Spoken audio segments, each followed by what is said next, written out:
Well, Dr. Elizabeth Van Horn is a consultant psychiatrist in gender identity services at the Tavistock and Portman NHS Foundation Trust. Dr. Van Horn, we know many people transition without problem, but this film is about people like Charlie and Debbie who found that their decision to transition was a mistake. Your response?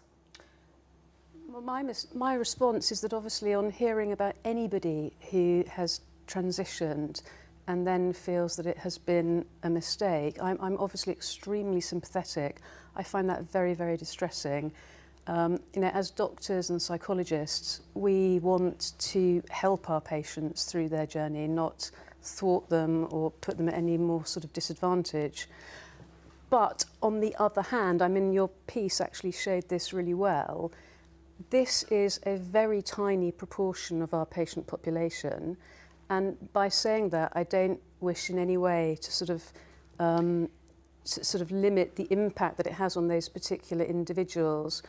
But what we know from our population is that actually well less than 1% of our population choose to detransition. Isn't that the point? That, as Deborah Cohen made clear, we don't know that number is small because we don't know the number.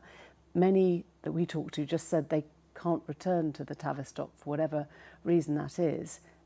And your duty of care presumably should be to find out how people are feeling, to find out what has happened afterwards, where there isn't the extensive medical research or evidence to take care of those people. I wouldn't disagree with you at all, and I would actually encourage anybody who's in that situation to go and see their GP and to seek to get a referral back to a gender identity. But it's not just about going back, is it? It is a concern that you're putting people on these pathways without enough evidence of the treatment or of the long-term consequences of what that treatment is doing. This can be life-changing treatment in many situations and circumstances, and that pathway is something that you're putting people on without the requisite evidence. Well, I accept that we can always have a better evidence base. I don't accept that there is no evidence base. I think it depends on how you define your evidence base. And what I would add... Well, how do you define it? What do you give them? I was just about to say that. The children's service at the Tavistock has been running for 30 years. They have seen more than 10,000 patients. The adult Charing Cross Gender Identity Service has been running for a year less than I am, which I think is 53 years. In that time, they've seen tens of thousands of patients. So there may not be the sort of gold standard, as we would say in medicine, randomised controlled trials, but actually you are rarely going to get... Sorry?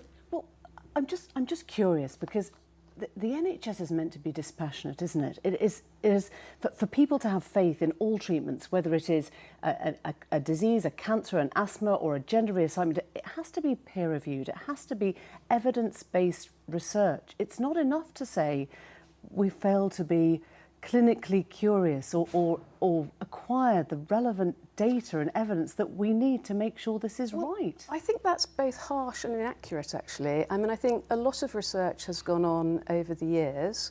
I think that it's quite difficult to do very long-term research in any field.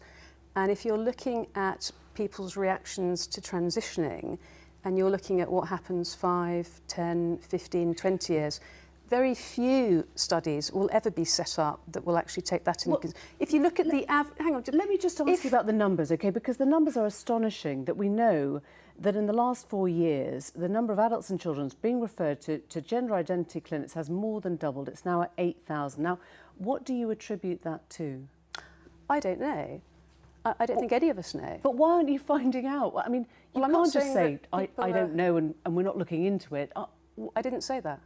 I said we don't know. Well, are you looking into it? And we probably won't know until some time has passed. I think you have to be realistic about what people are capable of achieving. So, it's all very well for people to cast aspersion and opinion, but we are faced in a day-to-day... Are you looking into it? A really simple question. Please. Are you looking into it? We are faced in a day-to-day situation with extremely distressed people coming to us. and we are trying to give them the best health care that we can. Of course, and when you have people coming through your door, you need to have the research to understand why. So are you looking into it? Can you explain, for example, why more than 75% of those referred to you are assigned female at birth? Do you know that? No, not yet, we don't. No. So in that gap between not knowing and not doing the research... And equally, Emily, prior to that, we didn't know why the majority of people that were being referred to our service were assigned male at birth. So something has shifted, you know. But you are the NHS. If you do not understand the cause, how can you direct people on the right path when this could be a life-changing moment? I mean, is it enough to say, we don't know, and actually there is no body of research I can point to that is investigating this? We're dealing with whoever comes in the door. Well, no, I think that is a bit disingenuous, actually. I mean, I think, you know, gender services have now been operating since the 1960s. It's been a very difficult field to even get clinical provision for due to various issues around stigma and prejudice. That is now thankfully changing. It's been a very difficult area in which to do research for a whole variety of reasons, of which that's one of them. And there is also, I think, a wealth of clinical expertise that's evolved. And I think, you know, it's very easy to put all your faith into what I would describe as quantitative research, but actually there is a wealth of qualitative research, you know, that has gone on in terms of clinical expertise and experience.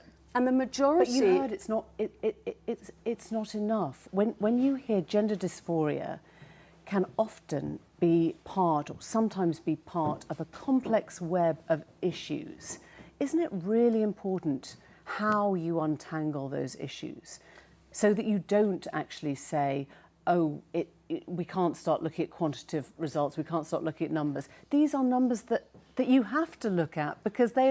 I'm not saying hang on, I'm not saying for a moment that we're not going to look at quantitative numbers. We're not going to look at, but these numbers are here, they're in front of you, and I can't see you telling me that you're looking at data or you're looking at research now that is actually going to try and help you put these people on the right path for them. That's what's missing. Well, I think you've misunderstood me, in which case I apologise if anything I've said has led you to misunderstand me, because I think we are constantly, as a service, reviewing our processes, taking into consideration feedback, and we are constantly developing our service.